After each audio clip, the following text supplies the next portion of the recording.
for all the training I got earlier. Yes, good evening. As Michael said, my name is Seth, and I spend a lot of my time studying Russia, which you may have heard of. It's what population geographers refer to as a big-ass country. It's a Rubenesque country. You might have seen it on a map. It looks kind of like a narcoleptic giant manatee or a big puddle of Pepto-Bismol.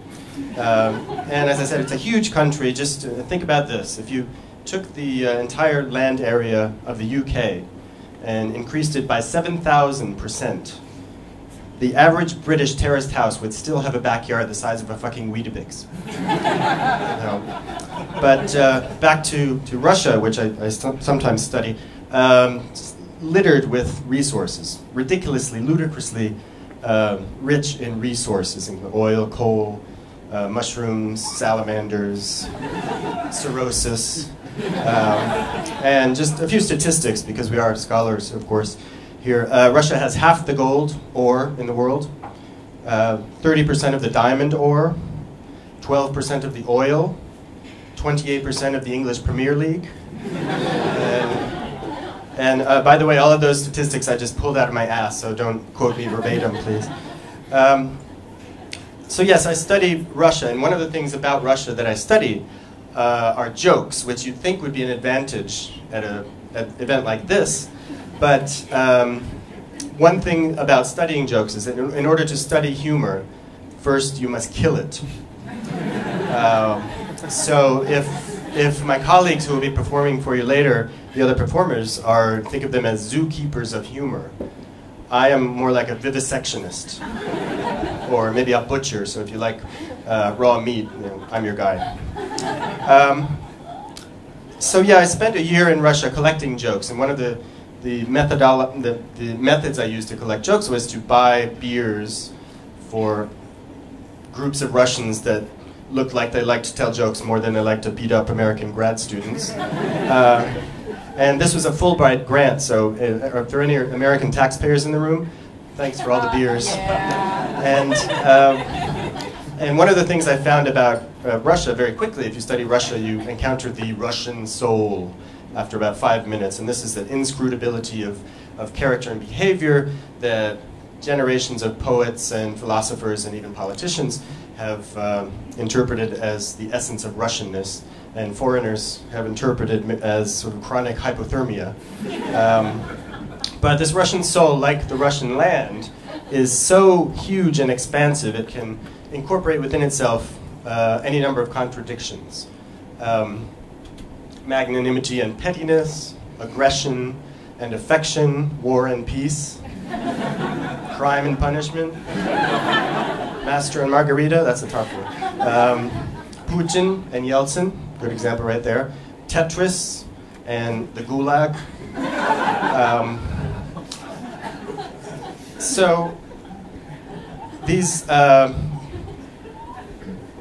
extremes are best, in my experience, jokes express these very well. And one of my favorite extremes is the contradiction between hospitality and xenophobia.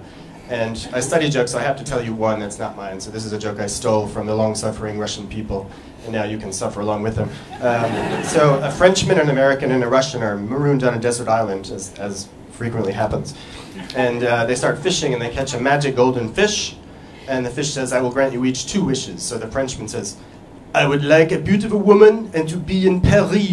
So poof, he disappears. The American says, and this is my American accent, so bear with me. "I want $1 million and to be in New York." Poof, he disappears. And the Russian says, "A beautiful woman, $1 million. What a great party we have. I want 2 cases of vodka and those guys back."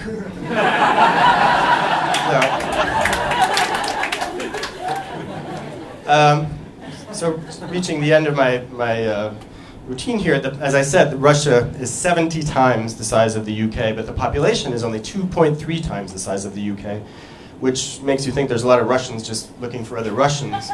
But no, it's a crowded place. And it's been referred to as, the Russian population has been referred to as crowded on the edge of vastness, which sounds like a description of lemmings, but that's not what I was going for. And what I'm really interested in, Russia's sense of its own place in the world, and its relationship to the world has been characterized by a lot of things, including, I would say, the most skillful borrowing of other culture. If you think about Goethe and Byron invented Romanticism, and within 3 decades, the Russian national poet Alexander Pushkin was writing an entire novel, Eugene Onegin, in what scholars call iambic fucking tetrameter. Dostoevsky wrote sort of feverishly, literally, to pay his gambling debts and invented the crime novel. The list goes on of Russia's influence on the world. Sputnik, part of the cocktail vodka and Red Bull, the good part. If you watched Wimbledon last week, Anna Sharapova, who's always referred to as Sharapova, every time she hits the ball, which is usually, she screams a 110 decibel scream, right? Extremes, no half measures, nothing. And one of the most, one of my favorite sort of extremes, contradictions that Russian humor can fit within itself is the extreme between humor and horror. So, quite bravely, I'd like to end with an example of the Russian cycle of jokes about the Holocaust. So, early May 1945, the commandant of a concentration camp, Nazi concentration camp, calls all of the prisoners to the center of the camp, and he says, "I have an announcement to make. The Reich is collapsing. The Soviet army is about to reach the camp. The war is over. You're all free. Oh, and thanks, everyone."